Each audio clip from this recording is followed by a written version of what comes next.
Sarah worked at one of the most expensive restaurants in the city. It was called Royal Bites. The place was always filled with rich people, businessmen, celebrities, and politicians. Everyone who worked there wore neat uniforms and big smiles. The floors were shiny, the lights were bright, and the plates were always spotless. But Sarah didn't care much about the beauty of the place. She only cared about the little salary she received every month.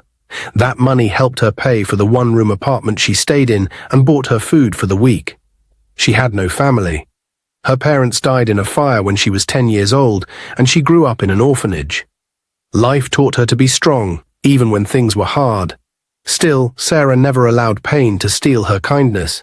Even when she had nothing, she shared the little she had. It was a very hot afternoon when it all happened.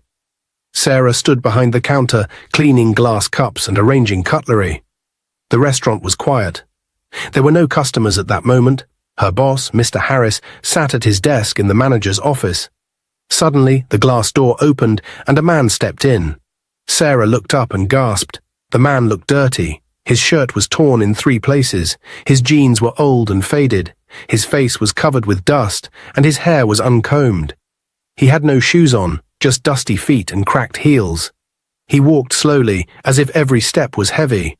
Sarah's heart dropped. She had seen many poor people in her life, but this man looked different. He didn't beg or shout. He didn't even look around. He just stood near the entrance, weak, tired, and silent. Mr. Harris, who had seen the man through the glass window of his office, came out angrily. "What is this man doing here?" he shouted. Sarah quickly stepped forward. "Sir, please, maybe he's hungry. Let me talk to him." Mr. Harris hissed, "Sarah, this is not a charity center. We serve high-class people here. Tell him to leave before he chases customers away." "But there are no customers right now," Sarah said calmly. "Let me just give him a little food." "With whose money?" her boss barked. "You think we cook for animals here? Don't try me today, Sarah." Sarah ignored his anger and walked up to the man. "Sir," she said softly, "are you okay?" The man looked at her with tired eyes. His voice was weak. "I've not eaten in 2 days. Please, I don't have money, but I'm very hungry. If you can help me, I will never forget it." Sarah bit her lip. She looked back and saw her boss staring like a lion ready to pounce. But her heart could not turn away from the man. "Please wait," she said. She went into the kitchen, opened one of the food trays, and dished a generous plate of jollof rice with chicken. She poured a cold bottle of water and placed everything on a tray. She walked back to the man, smiling. "Here, you can sit at that corner and eat. Please don't worry about the money."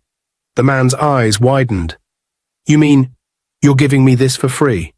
Just like that?" Sarah nodded. "Yes. Please eat. You need strength."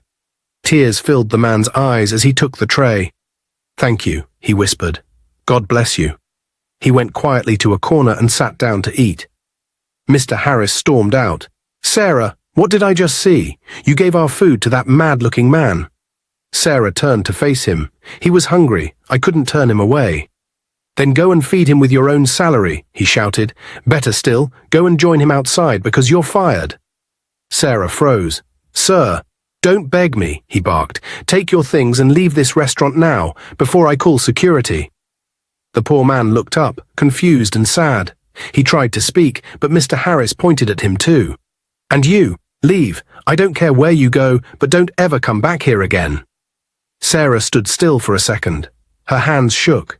She had just lost her job, her only source of income. All because she gave a hungry man food. She walked to the back room, picked up her small handbag, and came outside. The sun was even hotter now. She sat on the step beside the restaurant building, looking down at her shoes. She had just 1,000 naira left in her purse. She didn't know what to do or where to go next. Her dream of saving enough money to start a small food stall was now far away. How would she even pay her house rent next month? The door opened again, and the poor man came out with the empty plate in his hand. He looked at her. "You're still here?" he asked. Sarah forced a weak smile. "Yes." "I thought you'd go home." "I don't even know where to go," she replied. "I've just been sacked." He sat beside her on the concrete step. "Because of me?" Sarah nodded. "I'm sorry," he said. "I didn't mean to cause you trouble." No, don't be sorry, she said. You didn't force me. I helped you because I wanted to. I don't regret it. He looked at her for a long time. You're kind. Very kind. I haven't met someone like you in a long time. Thanks, she said quietly. Sarah didn't sleep that night. She lay on her thin mattress in her tiny one-room apartment, staring at the cracked ceiling. Her heart was too heavy. The words her boss shouted at her kept ringing in her ears. You're fired. Get out. She had only 1,000 naira left. Her rent was due in 2 weeks. There was no food in the house except for 1 sachet of gari and a few spoons of sugar. Her body was tired, but her mind would not rest. By morning, her eyes were red and her stomach empty. She sat on the edge of her bed, holding her small purse and thinking. What should I do? She whispered to herself. She stood up slowly and wore a clean dress. It was the only decent one she had left. I must try, she said. Maybe he will forgive me. She left her room and walked straight to the restaurant, the same Royal Bites where she had been sacked the day before. As she walked closer, her heart beat faster. She wanted to turn back, but her hunger and rent pushed her forward. She stood outside the restaurant door for a moment. She took a deep breath and pushed the door open. The sound made Mr. Harris look up. His face changed the moment he saw her. You again? He snapped. Did I not tell you never to come back here? Please, sir, Sarah said quickly, her voice shaking. I'm very sorry. I know I disobeyed you yesterday, but I was only trying to help someone. I've learnt my lesson. Please forgive me. Mr. Harris scoffed and leaned back in his chair. So you came here to beg? Yes, sir, she said softly. I really need the job. I don't have any money. My rent is due soon, and I haven't eaten since yesterday. He shook his head slowly. So you want me to just forget what you did? Gave our food to a mad-looking homeless man like the restaurant is your personal kitchen? Sarah lowered her head. I'm sorry, sir. Please, it won't happen again. I promise. Mr. Harris smiled coldly. Sarah, he said in a quiet voice, you really want this job back? She nodded quickly. Yes, sir. I'm ready to do anything. Just give me one more chance. He folded his arms. Anything? Yes, sir. He smiled again, but this time his eyes were different. They looked dirty. Okay, he said, you know I've been asking you for something for a long time. Just give me that thing for one night, and I'll give you your job back. In fact, I'll pay you extra. Sarah blinked.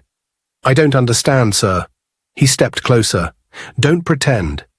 Just one night with me, and everything will be fine. No one will know. Sarah took a step back. Sir, that's wrong. You're a married man. And so, he replied, my wife is not here. She doesn't need to know.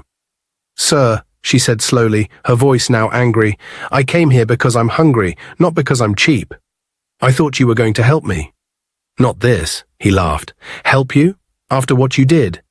You think I'll just forgive and forget? You made me look like a fool in my own restaurant. I didn't make you look like anything, she snapped. I did what was right. He stepped forward again. This is your last chance. Give me what I want, or forget about your salary. Sarah stared at him in shock. What do you mean forget about my salary? I worked for it. He waved his hand. I used your salary to pay for the food you gave that dirty mad man. That's your punishment. Sir, that's wickedness, she cried. You can't do that. I earned that money. He smiled wickedly. Then do what I said, and I'll return your money. Just one night, and we're good. Sarah felt her chest burning with anger. Never, she shouted, you dirty, foolish, married man. I will never give myself to you. Not for money, not for anything. You're disgusting. Mr. Harris's face turned red. How dare you talk to me like that? You think I'm like those girls you use and dump? You think because I'm poor, I'll sleep with you for money, she shouted. You're lucky I even looked at you, he barked. Do you even take good baths? You smell like the street you came from. God will judge you, she said, her eyes full of tears. You call yourself a manager, but you have no respect, no shame. You want to take advantage of me just because I'm poor. He walked to the door and pulled it open. Get out of my restaurant and never come back. I'm already going, she said, walking past him. But remember, one day you'll answer for the way you treat people. Dirty girl that I was even trying to manage, he muttered. See her mouth. You should be thanking me. Sarah walked out into the sun, her body shaking. She walked until she reached the small bench outside a closed shop. She sat down, her tears finally falling. Everything was gone, her job, her salary, her dignity attacked. And all because she gave food to a stranger. She stayed there for a long time, thinking. The sun rose higher, her stomach growled. She hugged herself and cried softly. Suddenly, a shadow fell on her. She looked up. It was the homeless man from the day before. He stood there quietly, holding something wrapped in a black nylon bag. "You're still sitting here?" he asked. She wiped her eyes. "I went to beg my boss." "What did he say?" "He insulted me, called me names, said he used my salary to pay for your food. He even said I should sleep with him if I want my money back." The man looked shocked. "He said that?" She nodded. "I refused. I'd rather sleep hungry than lose my self-respect." The man sat beside her. "You're a strong woman."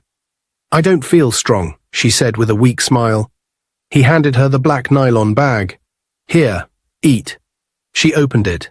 It was rice and stew, still warm. "Where did you get this?" she asked.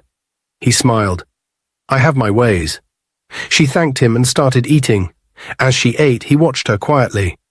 "You know," he said after a while, "the world needs more people like you." She looked up. "Why?" "Because most people walk past the hungry. Most people think helping is a waste of time, but you gave me food, and today you lost everything for it." She smiled sadly. "It's okay. I did what I felt was right." He nodded. "Good. Because it's not the end." She finished eating and leaned back. "Thank you for the food." "You're welcome," he said. Sarah could not sleep again that night. Her eyes were tired, her body weak, but her heart carried too much pain. She kept thinking about what happened with Mr. Harris, his dirty offer, his insults, his wickedness. She kept hearing his voice in her head, mocking her, calling her a poor dirty girl that even a bath could not fix. She wanted to forget it all, but it was stuck in her heart like a thorn. The next morning, Sarah woke up feeling worse. She had no job, no money, and no food left in her room. The rice the homeless man gave her yesterday was the only thing she ate, and it was now gone. As she sat on her bed, she thought about where to go. Then her mind went to Lillian, her neighbor who lived in the next room on the same compound. Lillian had always been there for her in tough times. They had laughed together, shared food, cried during hard days, and sometimes sat outside to talk about life. Sarah stood up slowly and walked to Lillian's door. She knocked twice. "Who's there?" "It's me, Sarah." "Come in, the door is open." Sarah entered and saw Lillian sitting on her small bed, painting her nails. Her room was brighter and neater than Sarah's. She always had good perfume, nice hair, and fashionable clothes. "Hey, babe," Lillian said. "You look like someone that saw a ghost. What's wrong again?" Sarah sat, too tired to answer immediately. "I was sacked," she finally said. Lillian looked up sharply. "What? Sacked? What did you do this time?" Sarah explained everything. She told Lillian about the homeless man who walked into the restaurant looking tired and hungry. She told her how she gave him food even though he had no money. She told her how Mr. Harris got angry and fired her on the spot. "That's not all," Sarah said. "I went back the next morning to beg him. He said I should sleep with him if I want my job or my salary back." Lillian's eyes widened. Jesus Christ. "I refused," Sarah said softly. "He insulted me and pushed me out. I cried. I sat outside for hours." "So what happened then?" Lillian asked, crossing her arms. "The homeless man came again. He brought me food. He said I'm kind and strong. He asked me to trust him and follow him somewhere today. I don't even know why I agreed, but—" Lillian stood up and threw her hands in the air. "Sarah, you are very foolish. Extremely foolish. How can you collect food from a dirty homeless man? Are you mad?" Sarah looked shocked. "But I was hungry." "So you opened your mouth and ate food from the hands of a beggar? Do you know where he got it from? Do you know if it's safe? What if it was from the dustbin?" "He looked clean yesterday," Sarah said. "I don't think he meant harm." Lillian hissed loudly. "You are so dirty. You think everyone is good. One day you will collect sickness and you will be unalived." Lillian softened a bit. "Why didn't you come to me, Sarah? You know I have food. I would have given you something. You chose to collect food from the street instead of knocking on my door. I was tired, Sarah said. Tired of begging. Tired of always running to you for help. I felt useless. Lillian sighed and sat back on her bed. She looked at Sarah for a long time before speaking. This is exactly why I told you to join me in my line of business, Lillian said. But you refused. I keep telling you there's money in it, and you keep saying no. Sarah looked up slowly. I told you before, I can never do that. Lillian raised her eyebrow. And what are you doing now? Crying, walking around broke and hungry. What do you gain by suffering when money is out there waiting? I will not sell my body for money, Sarah said firmly. Even if I starve, I will never become like you. Lillian frowned. And what's wrong with what I do? I don't steal. I don't beg. I don't wait for men to pity me. I get paid for my beauty and time. I live in the same compound as you, but my life is better. Why? Because I made a choice. You're busy chasing morals, but hunger is chasing you. Sarah shook her head. Maybe your choice works for you, but not for me. I still believe in dignity. I still believe in working hard and being kind. Even if the world mocks me, I won't change. Lillian hissed again. I think you are madly in love with poverty. You're a good girl with an empty stomach. Good luck with that. Sarah stood up slowly. Thank you for listening. Where are you going? I don't know. Sarah turned to the door. Thank you. Even when we fight, I know you care, but please respect my decision. I don't want to become something I'll hate when I look in the mirror. Lillian looked away. Suit yourself. Just don't come back crying again. I'm tired of wiping your tears. I understand, Sarah said, then walked out quietly. The next day, Sarah went out again to look for a job. She walked from place to place, knocking on doors, asking people if they needed help. Some ignored her, some said they weren't hiring, others told her to leave her number and come back next week. Nothing worked. She was tired and hungry, her legs hurt, and her shoes were getting worse. By evening, she gave up. She wanted to get home early, take a shower and rest. The only problem was the normal road home was long, and she was already feeling weak. There was a shortcut, the old road behind some uncompleted buildings. People always warned it was dangerous, but it was the fastest way. Sarah stood for a moment at the corner and looked around. I'll walk fast, she said to herself, and entered the old path. The road was dusty and quiet. She held her purse tight and walked quickly. As she passed one of the uncompleted buildings, she saw someone standing outside. She stopped. The person turned and looked at her. It was him, the homeless man. They both looked surprised. You? Sarah said. He stepped closer. Sarah, what are you doing here? She asked. This is where I sleep, he replied. Sarah frowned. Number, you can't be serious. I stay inside this building. It's not much, but it's all I have. She looked at the empty structure. It had no doors, no windows, no bed, nothing. You sleep inside this place? Yes. No, you can't stay here. This place is dangerous. What if something happens to you at night? He smiled lightly. It's not the first time. I've stayed here for a while. Sarah shook her head. You shouldn't be here. Please come with me. Come to my house and manage my small space with me. He looked surprised. No, you've done enough already. I can't bother you again. You're not bothering me. I live alone. I have space. It's not much, but it's safer than here. I'm fine, really. She stepped closer. Please don't say no. I can't go home knowing you're sleeping in a place like this. He looked at her and stayed quiet. Don't let pride stop you. Let me help you the little way I can. He sighed. All right, if you insist. I do. They walked together. Neither of them said much on the way. When they got to her compound, she opened the door to her one-room apartment and stepped aside for him to enter. This is my space, she said. It's not much, but it's better than outside. He looked around and nodded. Thank you. After a few seconds of silence, he turned to her and asked, Why are you helping me? Aren't you scared of a homeless man like me? Sarah looked at him. No, I'm not scared. But you don't know me, he said. I could be dangerous. I could steal from you or hurt you. If you were that kind of person, she replied, you would have done something by now. He looked down. Still, most people don't even want to sit near me, talk less of inviting me to their home. I'm not most people, she said, and I know how it feels to have nothing. I've slept hungry, I've begged for help. I've cried alone in the dark. I won't walk past someone who needs help, not when I have a little space to share. He nodded slowly. You're different. I just believe kindness still matters, Sarah said. He looked at her again. You're risking a lot for someone you barely know. She shrugged. Maybe.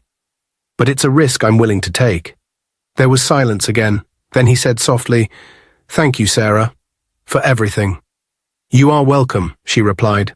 2 days later, Sarah came back home from job hunting. She was tired, dusty, and hungry. As she opened the gate to the compound, she saw her neighbor Lillian standing outside with a frown on her face. Sarah greeted her. Good evening, Lillian. Lillian didn't respond. She just stared at her with an angry face. Sarah paused. What's wrong? Why are you angry? Lillian folded her arms. I never knew you were this low, Sarah. Sarah looked confused. What are you talking about? I went to your room minutes ago to look for you. Your door wasn't locked. I opened it and saw a dirty man lying on your floor. Sarah's heart dropped. She stepped closer. Please don't call him dirty. He is my friend. He's homeless. I'm only helping him for now. Lillian laughed mockingly. Your friend? Is that what you call it now? So you now share your room with a homeless man? That's what your life has become? Sarah sighed. Lillian, you don't understand. I understand perfectly, Lillian snapped. You don't have food, you don't have a job, you don't have anything. And now you've added a jobless, smelly man to your struggle. Is this your plan for the future? Sarah shook her head. You don't know what he's been through. And you do? Lillian shouted. So you now trust street men you just met? You don't fear for your life? Sarah looked her in the eye. He has never tried to harm me. In fact, he helped me when I had nothing to eat. He brought me food when I couldn't afford any. Lillian clapped her hands slowly. Wow, a homeless man gave you food. How touching. So romantic. Maybe you should marry him next. Sarah turned to go inside, but Lillian followed her. I'm talking to you, Sarah. Don't walk away from me. I'm tired, Lillian, Sarah said. I've walked all day in this heat looking for work. I didn't find any. I don't have the strength to argue with you. You should have joined me a long time ago, Lillian said. You think you're better than me, but you're suffering. At least I have money. I don't sleep beside beggars. Sarah stopped at her door and turned to her. I may not have money, but I have peace. I don't trade my body for cash, and I don't look down on people just because they're poor. Lillian hissed loudly. Keep deceiving yourself. When hunger finishes, you and that your new friend, don't come to my door. Sarah opened her door. David was sitting on the floor, reading an old magazine he had picked from the trash. He looked up as she entered. Is everything okay? He asked softly. She forced a smile. Don't worry, just neighbor drama. He nodded. I heard her shouting. Sarah sat down.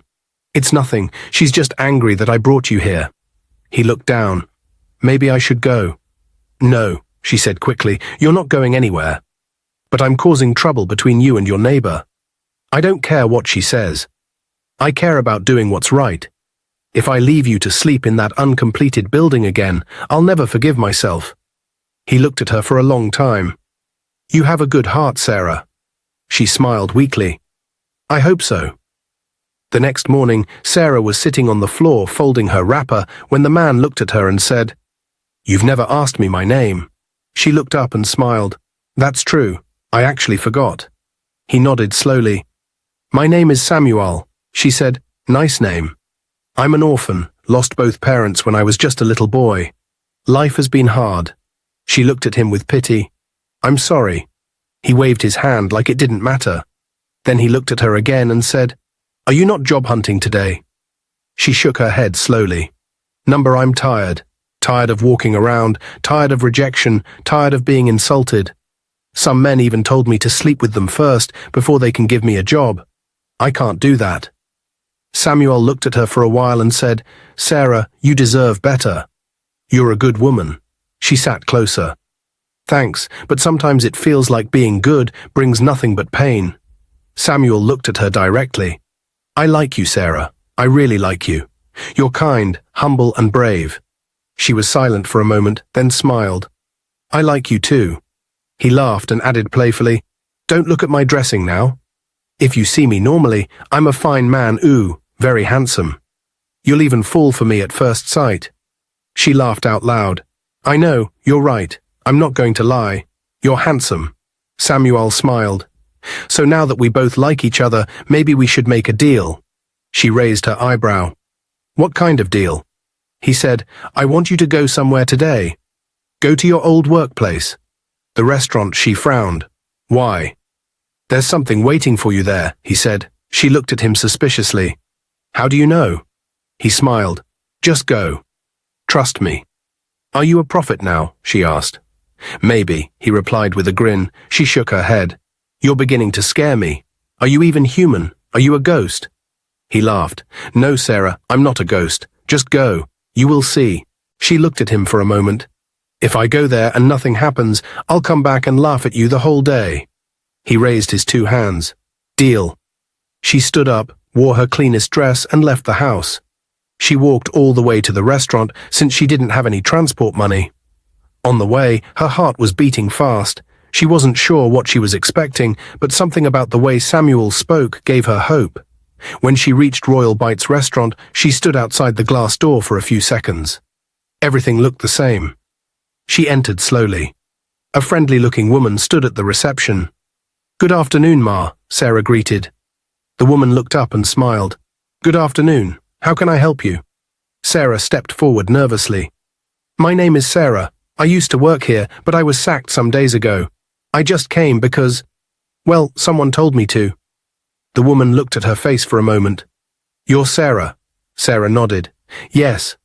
The woman smiled brighter. You're the one we've been waiting for. Sarah looked confused. Me? The woman nodded again. Yes. 2 days ago, the company was bought by a new owner. He left instructions with our head office that you should be given the position of manager in this branch. Sarah gasped. What? Yes, the woman replied. The new boss said you must be treated with full respect and that you can resume work tomorrow morning. Sarah's mouth opened wide. Are you being serious, Ma? Very serious, the woman said. Congratulations. Sarah screamed in shock and excitement. Jesus, thank you, God. She was shaking with joy. She held her chest and kept asking again. Me? Manager? Yes, the woman said again. You're highly recommended. The boss said you're honest, kind, and hard-working. Sarah couldn't stop smiling. You are to resume tomorrow if you're ready. Sarah looked confused. Sorry, Ma, please can I ask, what's the name of the new boss? The woman shook her head. I don't know. We haven't met him yet. He sent everything through the office and gave very strict instructions. We just know he's the new owner, and we are to obey. Sarah stood frozen for a few seconds. You're sure about this? The woman nodded. Yes. Welcome back, Madam Manager. Sarah almost cried. She held her chest and whispered, Oh my God, oh my God. She thanked the woman again and rushed out of the restaurant.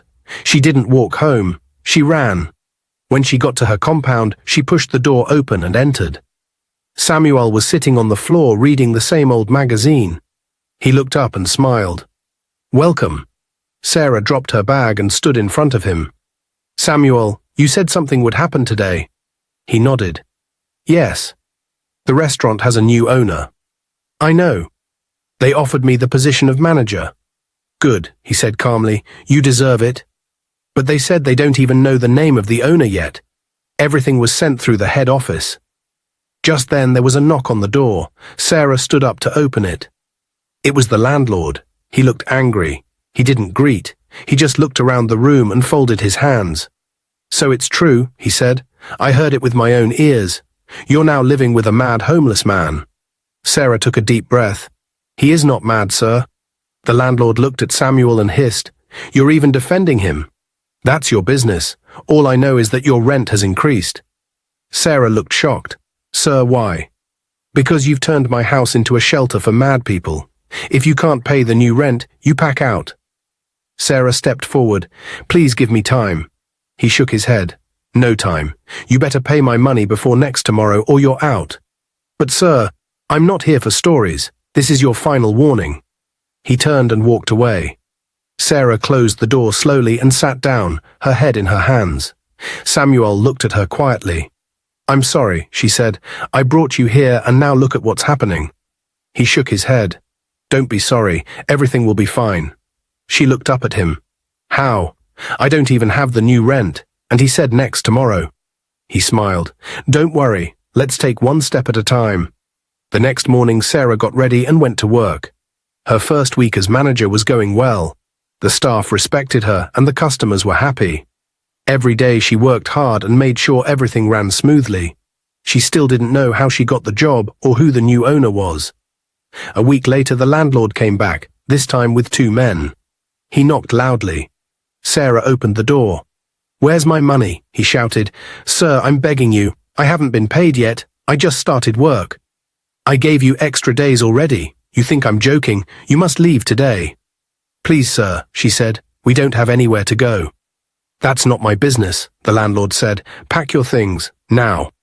Sarah walked back into the room with tears in her eyes. She picked her small bag and some clothes. Samuel stood up quietly. "Are you ready?" he asked. "I don't even know where to go," she whispered. "We'll go to my place," he said. She looked up slowly. "Your place?" "Yes," he said. "Follow me." They walked down the street. She was tired, confused, and quiet. Samuel stopped in front of a black car parked by the junction. A driver stepped out and opened the door. Sarah froze. "Whose car is this?" she asked. Samuel said, "Ours." They got in. The car drove through the city, past several big buildings, and turned into a private road with security. Sarah was still silent. The car stopped in front of a big white mansion with flowers and expensive cars outside. Sarah looked at the house, confused. "Samuel, where are we?" He smiled. "Home." She turned quickly to look at him. "Home?" He stepped out and helped her out of the car. "Come with me," he said. They entered the mansion. The living room was huge, with gold curtains, white sofas, and bright lights. 2 workers greeted them at the door. Sarah was shaking. "Samuel, please talk to me. What is this?" He turned to her and said gently, "This is my house. I'm not a homeless man. I own Royal Bites and several other businesses." Sarah stepped back in shock. "You? But why? Why were you dressed like that?" "I was looking for someone real. I was tired of fake love. I dressed like a poor man to see how people would treat me. Everyone looked down on me, even my own workers. But you gave me food. You defended me. You brought me into your home. You treated me like a human being. That's why I gave you the manager position." Sarah sat down slowly, covering her mouth. "I don't believe this." "It's the truth," Samuel said. "You passed the test. You proved that there are still good people in this world." Tears rolled down Sarah's cheeks. "I thought I was helping you. I didn't know you were the one who would change my life." He knelt in front of her. "Sarah, I love you. I've loved you since that day you gave me food. I just needed to be sure you loved me for who I am, not what I have." She looked at him and smiled through her tears. "I love you, Samuel. Whether rich or poor, I loved you already." He hugged her tightly. "Welcome home, darling." Meanwhile, Lillian became sick. At first she thought it was normal pain, but after 1 week it got worse. She went to the hospital. After many tests, the doctor looked at her seriously and said, "You have a serious kidney problem. You need an urgent transplant or you will not survive." Lillian was shocked. She held her chest and started crying. She asked the doctor how much it would cost. The doctor gave her a paper. The amount was millions. She almost collapsed. She picked up her phone and started calling everyone she knew. She called her old boyfriends. None of them picked. She called one sugar daddy. He blocked her. Another one said he had traveled. All the men who once praised her beauty now ignored her. She cried all night. She remembered Sarah. The same Sarah she once mocked. The same Sarah she insulted for helping a homeless man. With tears in her eyes, she called her.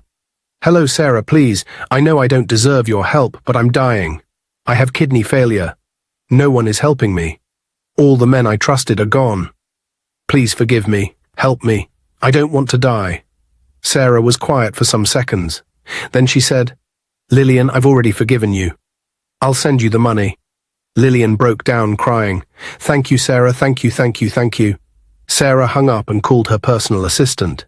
She instructed her to send money to the hospital immediately. The surgery was done the next morning. It was successful. Lillian was saved. 1 week later, something beautiful happened. Sarah and Samuel got married. The wedding was grand. The next day, their pictures were everywhere. Newspapers, blogs, TV stations. Sarah was now known as the waitress who married her homeless customer. But those who knew the real story called it something better. They called it a lesson, a reminder that kindness always comes back. They moved into a bigger mansion outside the city. Sarah started a charity foundation to help homeless people and poor girls looking for jobs. Lillian also changed. She joined Sarah's team and told other girls, "Don't depend on men. Work hard, respect people, be kind." Sarah and Samuel lived happily ever after. They had 2 children and continued to help people silently. Sarah never forgot where she came from. She never became proud. She told everyone, treat everyone with respect. The person you help today might be your helper tomorrow. And so the story ended not with just a wedding, but with a powerful message. Love is not about money. Kindness is not weakness. And good people still exist. Dear viewers, what lessons did you take away from this dramatic tale? We'd love to hear your thoughts in the comments below. If you enjoyed the story, give us a thumbs up, share it with friends, and hit that subscribe button. Don't forget to turn on notifications so you never miss out on our latest updates. Thanks for watching and stay blessed.